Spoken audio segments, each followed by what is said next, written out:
This podcast is sponsored by nobody. Hey dudes, welcome to Splat from the Past, the only 80s named horror and sci-fi show where things can get totally radical. Now today I am so excited because we are going to kick off July Summer in style. I will be talking to Steve Lynch, the guitarist for 80s hair metal band Autograph. You all remember that classic hit, Turn Up the Radio.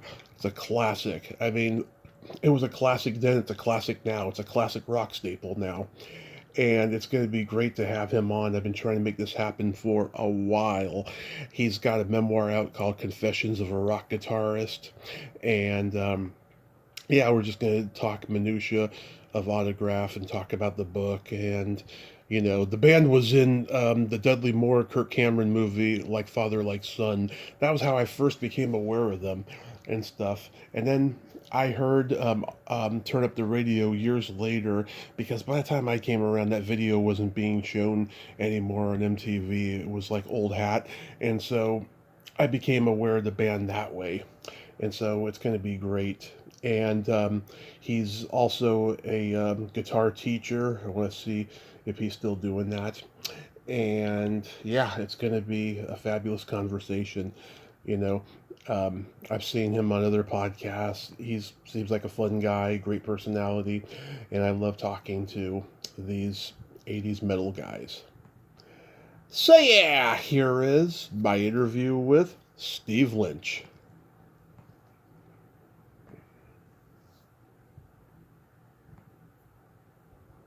Hey, Steve, welcome to the show, sir. How are you today? Yeah, I'm doing very well. Thank you very much, and thank you for having me on.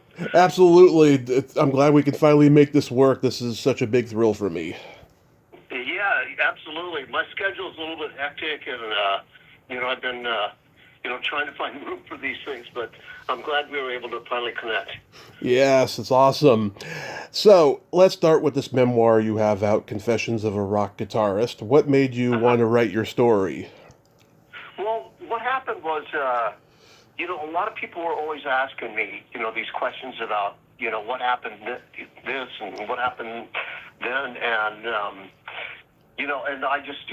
I kept on getting asked these questions over the years, and then I decided, I'm going to start writing down little memoirs of like a story, like a one sentence that would remind me of the story, and because I got asked it so much, and I thought, one of these days I'm just going to have to write it all out, so that I don't have to, explain to people anymore. It's all right there.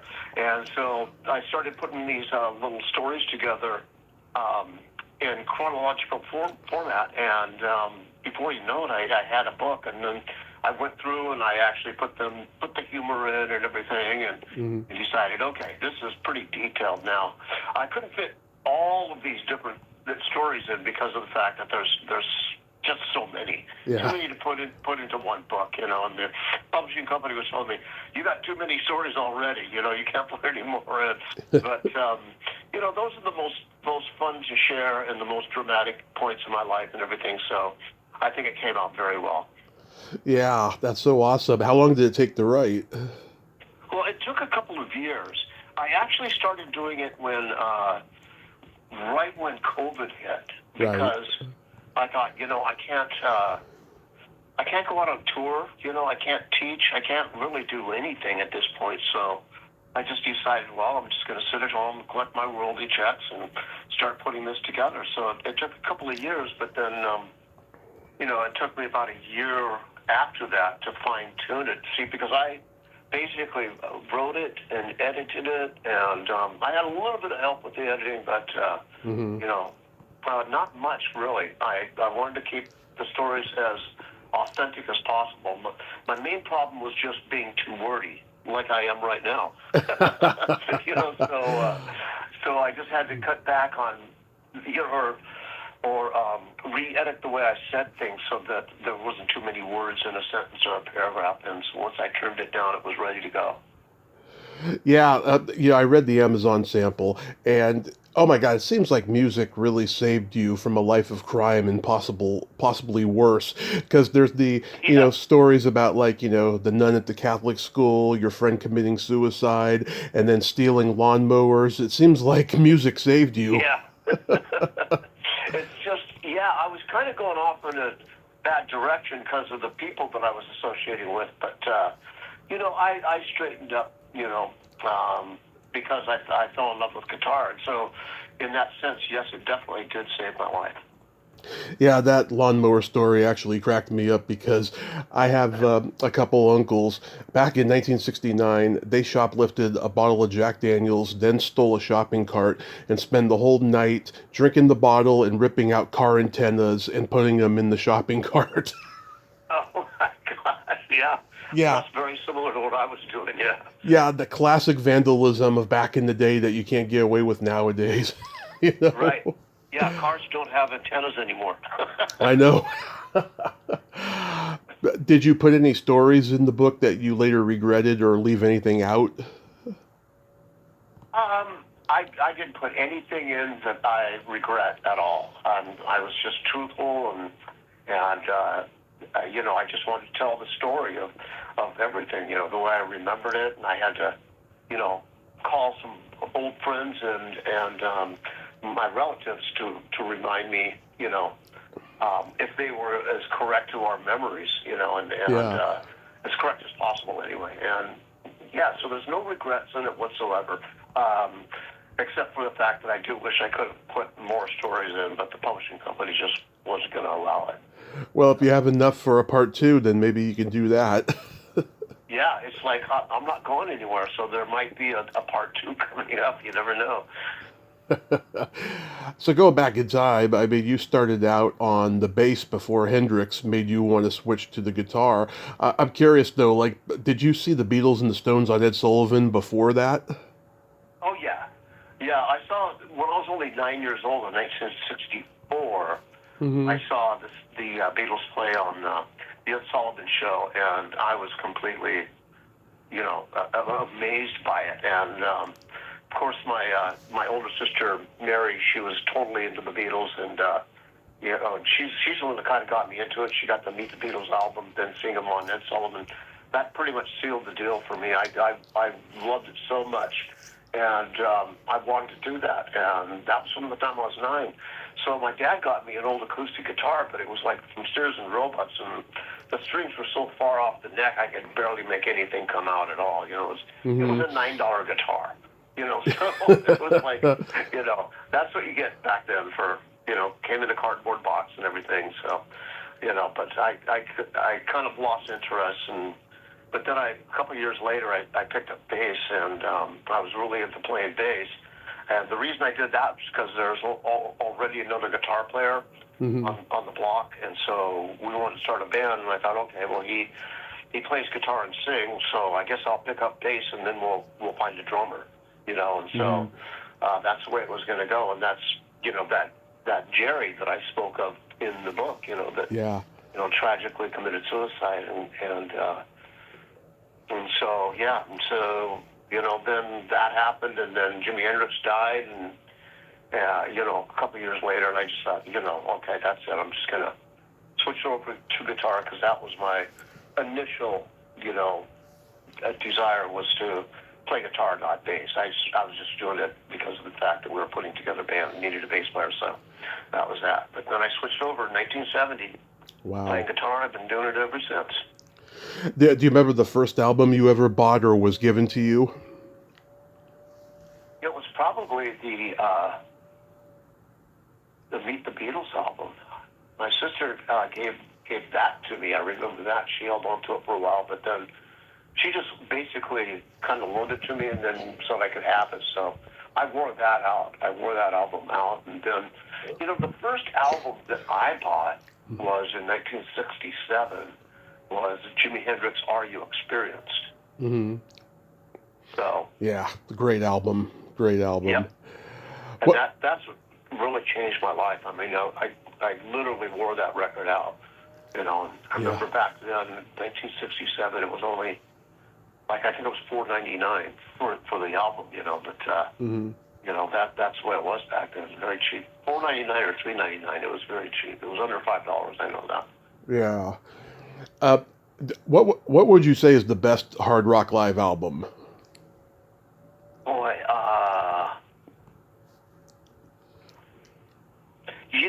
back then, I would say the Peter Frampton Live. That was like in 1976, I think. 75.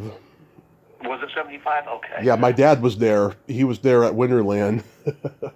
Oh, wow, what a trip. That's really cool.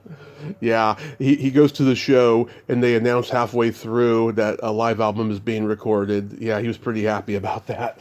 He got to be there. That's very cool, so you can hear him clapping and screaming in the background then. Yeah, amongst the many, yeah. Yeah. Yeah, it's a great album. I love the Who live at Leeds. Even though Kiss Alive is a fake live album, it still sounds great. And UFO Strangers in the Night. Yeah. Oh yeah, absolutely. Some good ones there. Those are all great ones. Yeah. And I also liked the Allman Brothers live at Fillmore East, I think, or West. East. Yeah. East. Yeah.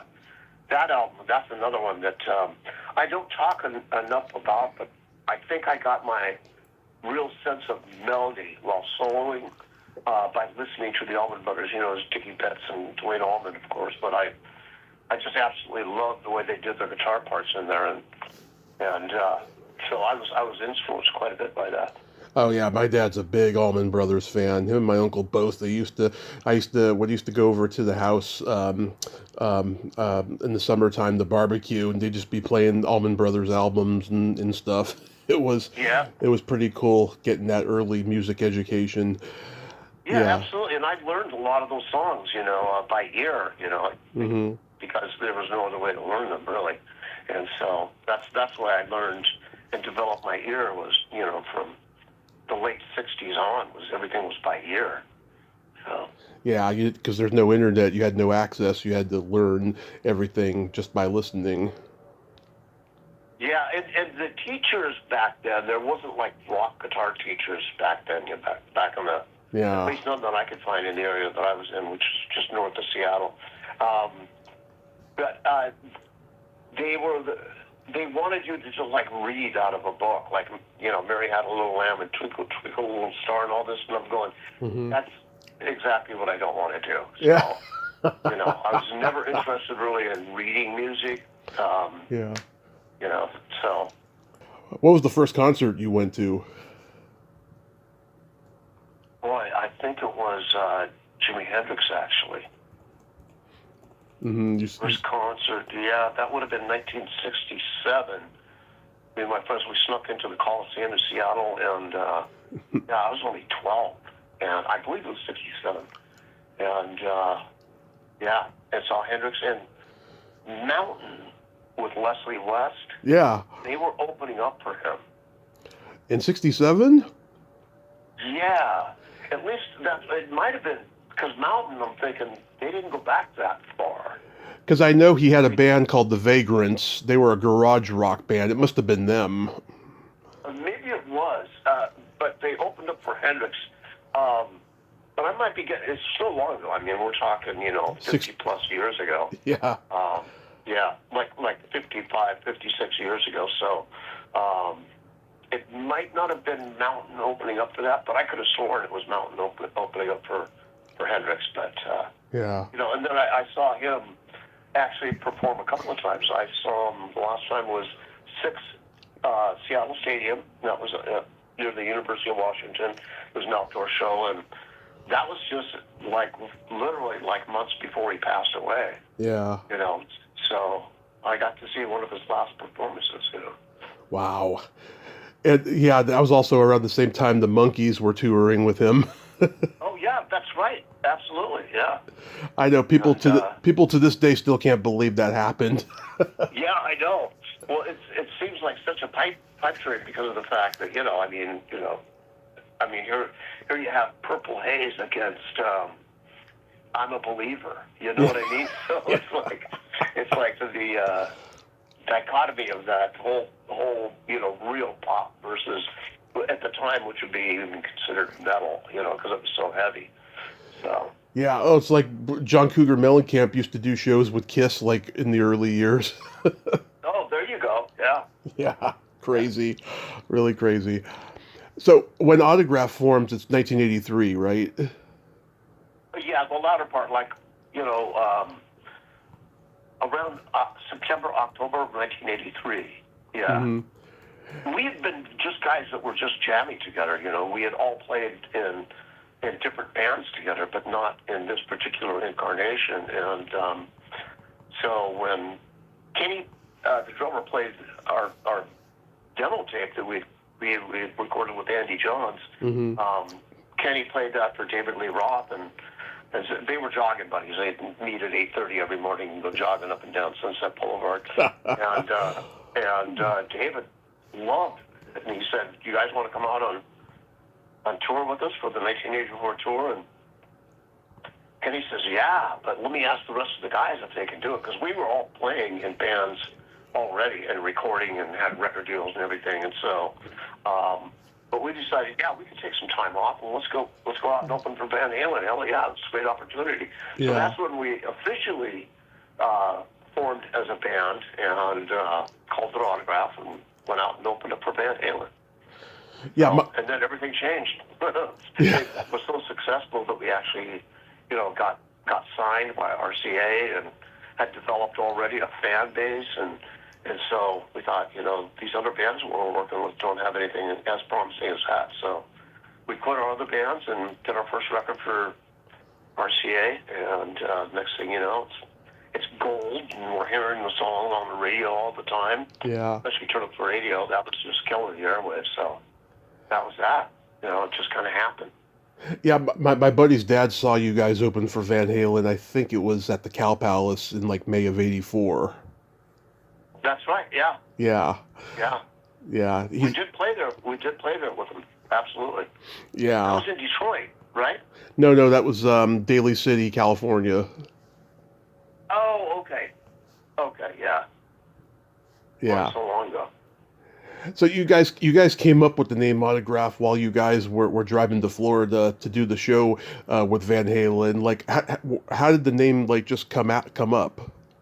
Well, what we did was we each took a piece of paper. So there's 5 of us. So each of us had a piece of paper, and then we decided to write down 5 names that we thought might work. And so then we wrote them down, and then we passed the papers around, and we crossed out the names we didn't like from other people, and there was only 2 names left, and it was Red Cross, which obviously wouldn't work, and then there was Autograph, and I thought that was kind of cool because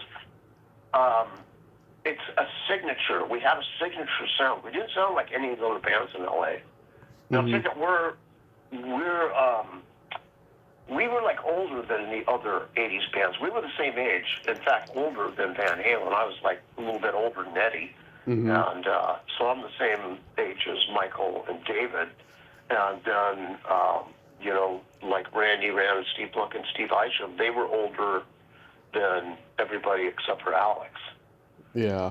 So. Yeah, just like Don Dokken, I think he was older than the rest of Dokken or something like that. Yeah, that's very possible. Just like Mick Mars was way older than anybody else in Motley Crue, Yeah. So. Yeah. So you guys get signed to RCA, and you guys record Sign In Please. And it seems like RCA didn't have much hard rock on the label at that time. I think Scorpions had left RCA, and Sweet had broken up. And I think Michael Bolton was the only other hard rock act on RCA. In fact, Neil Kernon, who produced Sign In Please, he produced Everybody's Crazy next. Yeah. So, like... Yeah, go ahead. I was going to say, so it seems like, they weren't so much a hard rock focused label at the time. They were still into pop. Like Kernan, he was coming off of producing Hall & Oates at the time. Right, exactly. RCA was not a rock label. That's the one mistake I think that we made because they weren't sure how to market. Yeah. And so we were having to tell them, basically how to market. Because we're like in our 30s at this point. You know what I mean? So Yeah. we're not new kids on the block. We've been around for a while. Yeah. And so, so we were age professionals that are already recorded on albums, written, tons of songs and everything, and performed live several times, And so, we had the wherewithal to tell them how to promote them, what type of radio stations they had to go after and everything. So it was a learning process for them, and we were a bit frustrated because we were doing a lot of the work for them, or at least guiding them in which direction to go. So it probably would have done a lot better with another label, but that's only speculation. You never know. Yeah. Did you guys have to sell merch after the show and stuff like that? Oh yeah. We sold it during and after. So it's a thing now merch because went well, and so. Yeah, it's a thing now because everyone needs extra income because everyone's relying on touring now to make money. That's right, because that's a good point because of the fact that you don't get as much radio play.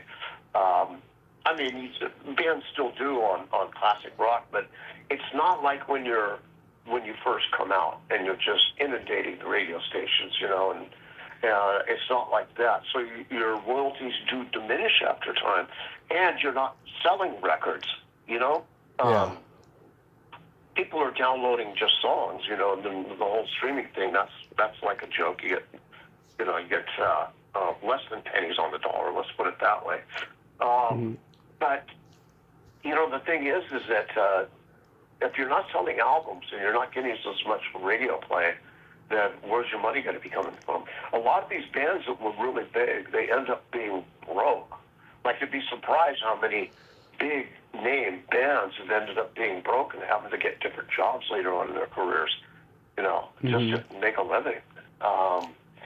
But what you have to do is, otherwise, the only thing else you can do is go out on the road and play live and sell merch. That's it. Yeah. It's a completely different landscape now. Oh, absolutely. And they put out new albums and stuff, but the new albums don't do anything. I know. Def Leppard put out a new album, Journey and everything, but they don't sell. It's hard to even get them to even go, sell more than 250,000 copies. People are only interested in the old stuff, the stuff that they grew up with. That material that they felt as a youth that impacted their lives in a great way. I saw Def Leppard in 2015. They only did one new song from the new album. Yeah, exactly. So they know that people don't want to hear that because the radio's not going to play it. Yeah. Any of these older bands, they only get their old songs played. They don't get anything new. It's not like it was back then. Back in the 80s, or even in the 90s, you'd put out a new album and the radio stations would play it, but not anymore. Yeah. And even the 90s, it was, for 80s style groups, it was very slim pickings because the grunge thing came out of Seattle and that completely wiped out everything previously. The cover of the album Sign In Plays in the video for Turn Up the Radio had kind of a sci-fi motif. Was that the image the band was going for at the time? Yeah, we liked that real cutting edge, more modern, sci-fi look as you described. And it was by a Japanese artist. We kind of copied his work, but then the Japanese guy, his attorneys got hold of him and said, no, you can't use that. And we're going, well, we already did. So, we had to pay him a settlement, and then from that point on, we, did the second album. We did the same thing, paid him a settlement, and he was totally cool about it. It just, and I totally understood, can't be using anything that's almost identical to what his work is. Yeah, I actually interviewed the woman who designed the album cover of That's the Stuff. Margot Nahas. She did the Van Halen 1984 Baby cover. Oh yeah, uh-huh. Yeah, a lot of people don't realize that's an actual picture she took, and then it got touched up later. Yeah. Oh, okay. I did not know that. Yeah. Yeah, and I actually knew that baby on the cover too. Years later, we used to be drinking buddies, me and him. Oh my God, that's hilarious. Yeah, Wow. yeah. He's a very funny See guy. that baby there? We used to get drunk together. It's Yeah. like, He was a very funny guy, I'll tell you. oh, that's great. I mean, what a story to tell too. Because Yeah. Well, it's funny. I was like, I didn't know he was that baby at the time. Like, if he had told me, I probably would have thought he was full of shit because most of the people you meet in bars are full of shit. right, sure. Yeah. But then when I was doing research, I was like, wait, Carter Helm? Oh my God, I know him. That is him as a baby, actually. Yeah. And of course, Dave told everybody that was him when he was a baby. Yeah. Oh yeah, of course. David's got to, get the glory. Yeah. Yeah. RCA didn't want to put Turn Up the Radio as a single because they thought it wasn't commercial enough. Right. They thought "Send Her to Me" was the big hit, Yeah. which it was like a really good song as well. But "Turn Up the Radio," we explained it to them. We said, "Look, this is going to really, really impact the radio stations. They're going to love to just like turn up the radio, and so what really pushed that song forward is we got this idea to go into the studio and record us saying, like this is KZOK or whatever the call letters are for the station. They would go, "Hello, this is KZOK, and you're listening to Autographs. Turn up the radio, turn it up," And we did slightly different ones for all the stations, but we did all the K stations, and then the next day we did all the W stations. Mm-hmm. So it was a lot of work. It was like 2 8-9-hour days, that Wow. we had to just be in there doing that, just going straight through. But you know what? It really paid off because when we sent that to the radio stations, they absolutely loved it because we personalized it for that station particularly. Mm-hmm. See what I'm saying? Yeah. And so it was the first time that RCA or a lot of other record companies, for that matter, did was actually make personalized, promos for each radio station, and it worked very well. Mm-hmm.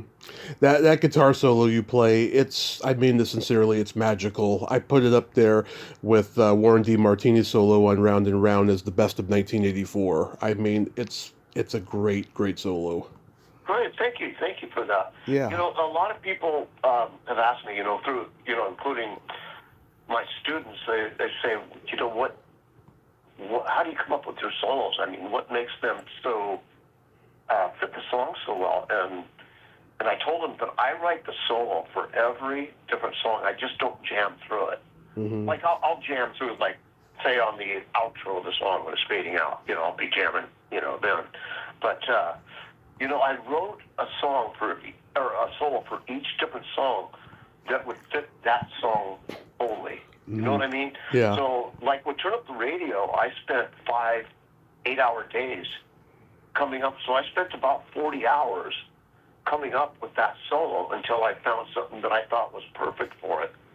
Then I changed the key and went from the key of a G, E minor, up to the key of A major, which was, I thought, modulate up a whole step from G, and then I played out of the A Mixolydian mode because I didn't want to just play something that was really, A major pentatonic or something like that. That would make it sound too country.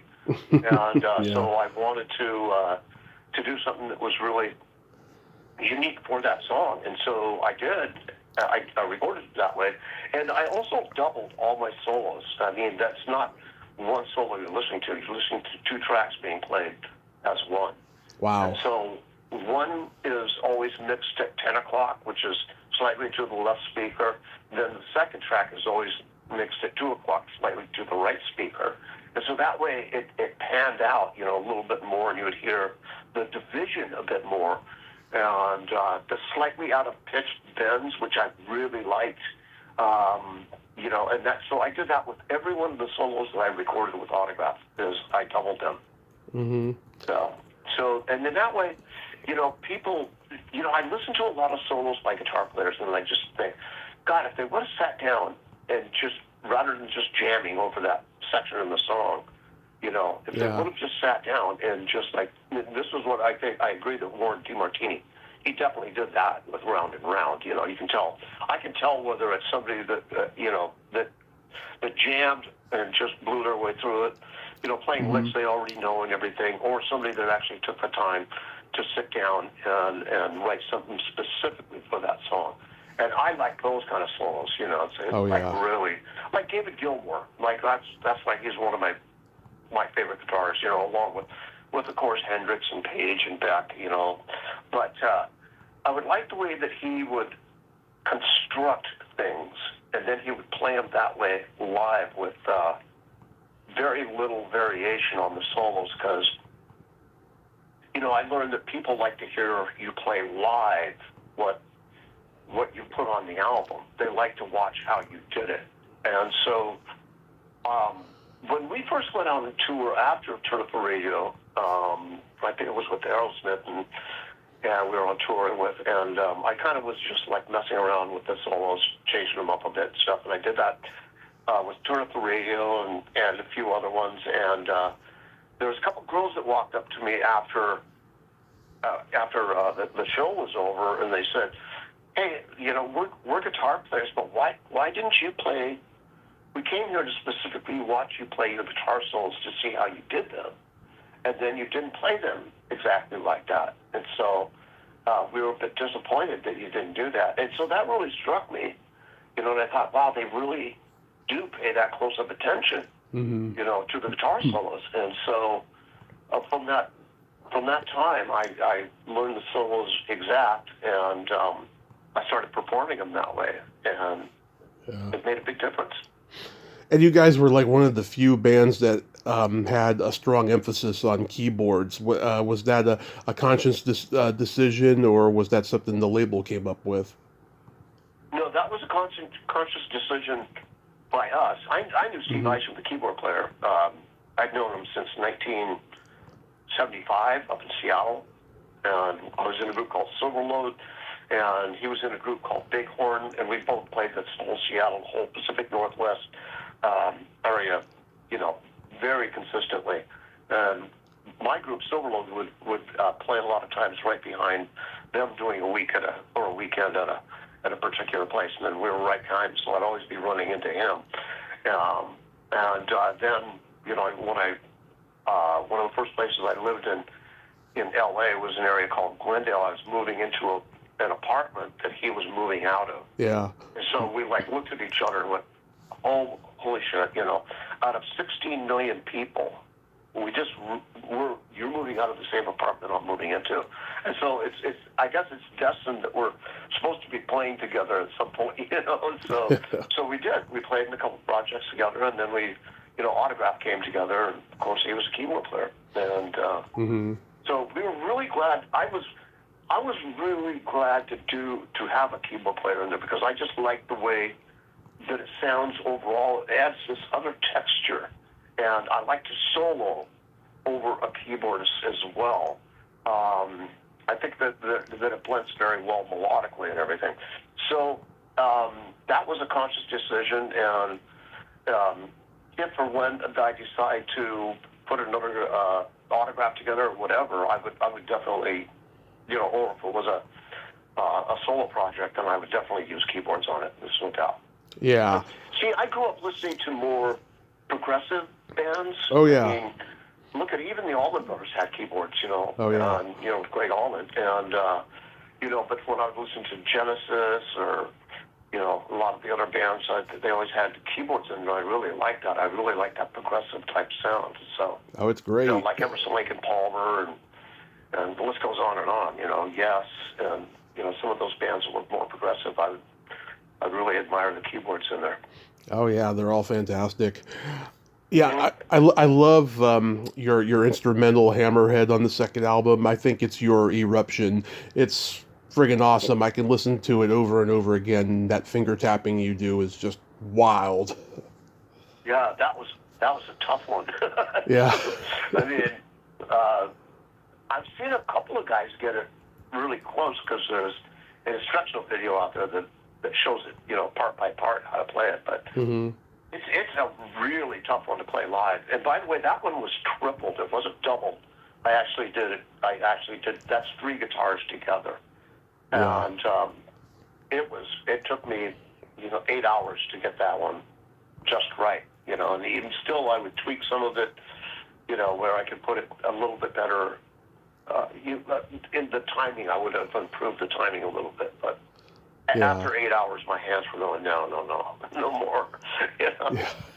So, When you guys did a cover of "We're an American Band" that was originally left off of the second album, but then it was when it was reissued, it was on there. How come that wasn't a single? It was a really good cover.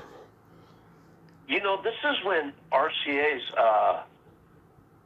I think it was Bob Summers who died, and then Bob Buziak came in and took over as the head of RCA in New York. And so they went through a lot of personnel changes, and a lot of the albums got hurt, and so they weren't really able to really put a push on the bands that they had at that time, because the whole of RCA, especially in New York, was in complete turmoil because of his sudden death. And so it wasn't only us that kind of took the brunt of that. It was Mr. Mister, remember them? Oh yeah. And the Eurythmics. Yep. And Kenny Rogers, the Pointer Sisters. All the pop guys. Yeah. It was, these big name bands that really took a hit from that were RCA, artists. And the only one that didn't was they were perpetually, promoting these Elvis box sets and stuff. And we took a hit from that too. And everybody was complaining. But, that was RCA's big money maker, was Elvis, even though he'd passed away, so many years ago. So. Yeah, sad.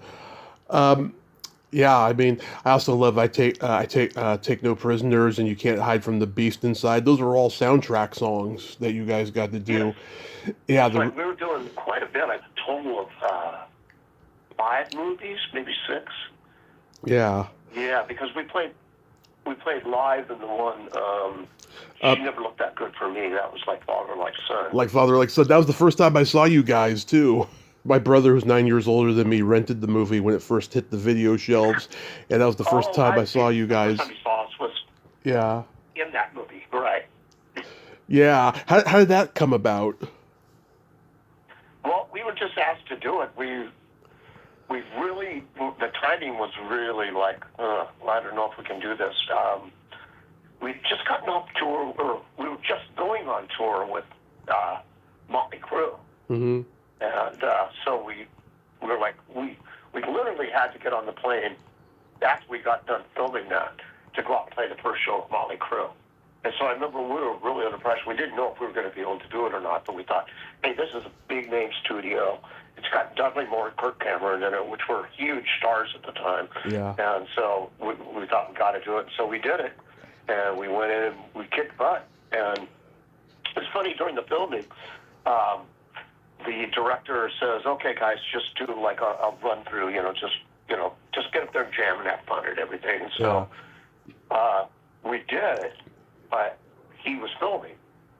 He kept it rolling. We didn't know this. We thought we were, So we went up there and we just kind of cut loose. And I remember I was spitting on Kenny. He was throwing drumsticks at me, and we were just basically having a good time. And then the director said at the end, he said, "Okay, cut." And he says, "That's a take." We went, "What? Wait a minute. You said that, that's not our best performance." And he says, "Come take a look at it." And we watched it. We went, "Oh, wow, that is really good." And he says, "It's the oldest trick in the book. Tell them it's just a run through and then keep the camera rolling." He says they do their best performances usually when they don't know they're actually being filmed. Yeah. So, and he said, you guys seemed a little bit nervous, going through them before, a little bit too uptight. So when it was just a rehearsal, you guys really relaxed and kicked ass. So he said, "Well, it worked." So he learned something new. Look, the guys on that crew were just so. It's much different than working with a music video crew. These guys are big time movie, personnel that, all just everybody involved. And it went really fast. We were probably only there for maybe 3 or 4 hours, and that's it. And then we got on a plane. So. Yeah, that became an '80s movie cliche. They would have like a hair band to have a cameo in the movie, like the Money Pit had White Lion, and vice versa Right. had Malice. Yeah, Right. Right. yeah, it's hilarious. My middle name is Arthur because of Dudley Moore. My mom had a huge crush on him in the early Oh, '80s, that's great. and That's so awesome. yeah, What a great story. Yeah. so I got that middle name Yeah. Arthur. Yeah. You mentioned before Andy Johns. Yeah, I mean, working with him must have been great. He produced an album with Leslie West and Jack Bruce. Why Don't You? West Bruce and Lang. I love that album. It's one of my Yeah. favorite Yeah. albums ever. Great stuff. Great Yeah, stuff. I yeah. really like Leslie's playing too. You know, I did some clinics with him, and it was great, absolutely great. Hmm. Just the funniest guy. Oh my God, you Hmm. had me laughing. He's from that Jersey area, where he's always making the wise ass jokes, and he'd have me constantly laughing, So I had a really good time traveling around with him. Yeah. You guys did a video for the title track, and like Ozzy and Vince Neil were in it. And I try to remember, you guys are like auditioning for them for a contest or something. Is that what happened in the video? Oh, you mean The Loud and Clear video. Yeah. for the actual video, loud and clear? Yeah, you guys are like auditioning for Ozzy and Vince Neil in it. Well, it wasn't. Um, Or are they judges I for a can't remember the contest? premise, but yeah, it was like they were coming in to watch it, kind of more to get their approval, I guess. Yeah.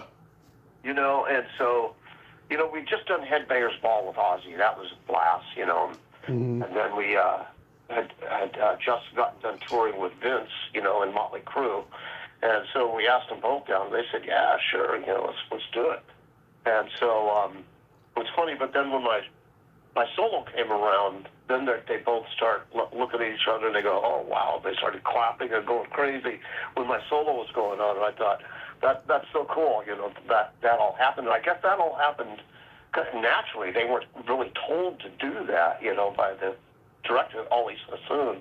And they just did it, and they just thought of, that we used that part. Hmm. And so worked out really well. It seems like you guys never had a desire to have a hit power ballad like so many did at that time. We put out some ballads, but they weren't the typical '80s ballads. See, now this is one thing I have to explain to people, and that's that we were all older, so our writing was more from that school of the '70s. We weren't influenced by anything in the '80s because, Hmm. when we signed with RCA, we were already. I was 30, 29, almost 30, just months away from being 30. So, and then the three of the other guys were already in their 30s, and then Kenny, the drummer, was just a little bit younger than me, and so he was like 28.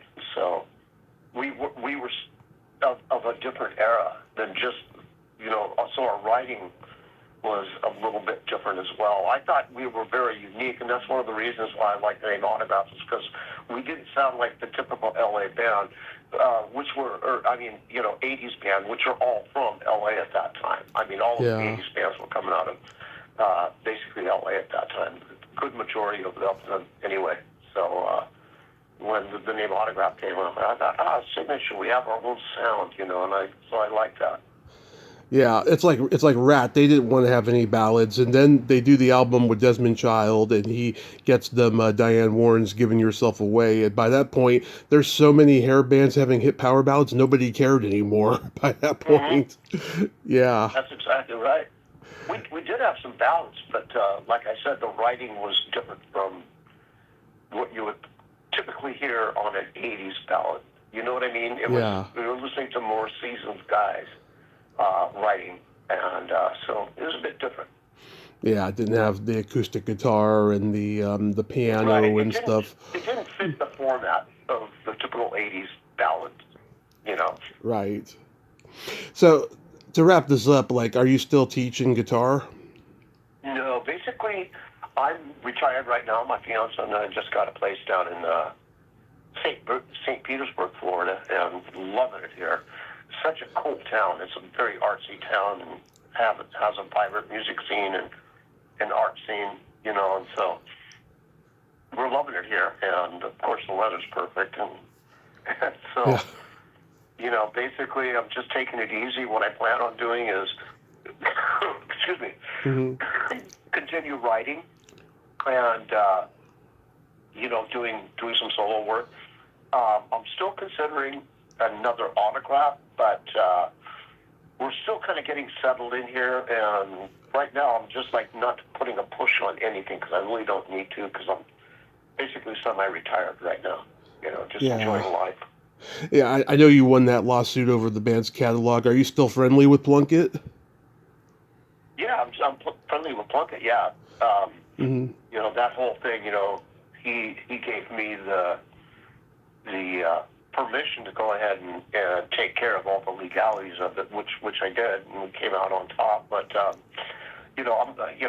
Plunkett was exactly in the same boat. I mean, as I was, as far as keeping the name, because it was our name. It's been in commerce since 1984. And so, basically by common law, it was ours. And he did not want anybody to use it. He gave Randy and I permission to use it because we had in our contract that, everybody had to be in agreement with carrying on the name. And so he gave us our permission. Then when I left due to the carpal tunnel issues I was having, I gave Randy permission to use it, but the understanding that we always had was that if no original members, they absolutely cannot call an autograph. No original members at all. So and we stuck to that. Oh, that's fantastic.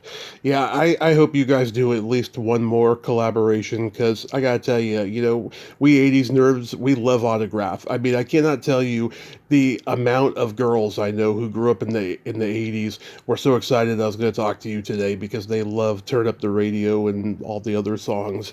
Oh, that's great. That's great. That's nice to hear. Yeah. It's really nice. Yeah, so you guys are leaving a good legacy with that. Don't give up yet. There's still maybe another one on the way. I hope so. I hope so. Yeah. Well, Steve, I thank you so much for coming on today. And yeah, I hope you write that second book. And I'll definitely get this book and read the whole thing. And I hope you have a great rest of your summer and be safe out there. And you as well. Thanks for having me on, Tommy. I appreciate it. My pleasure, sir. Okay. I'll talk soon. Talk soon. Bye-bye. Okay. Bye-bye. Well, there you have it. Steve Lynch. Oh my God, he is such a cool dude. Nice guy. Great stories, great minutia. I enjoyed every moment of that conversation, and it was fantastic. I'm so glad he's living his best life, and everything's, all good in the hood with him. Well, until next time, this is Tommy Throwback Kovac saying, there's no shame in living in the past because the present sucks. Later, dudes.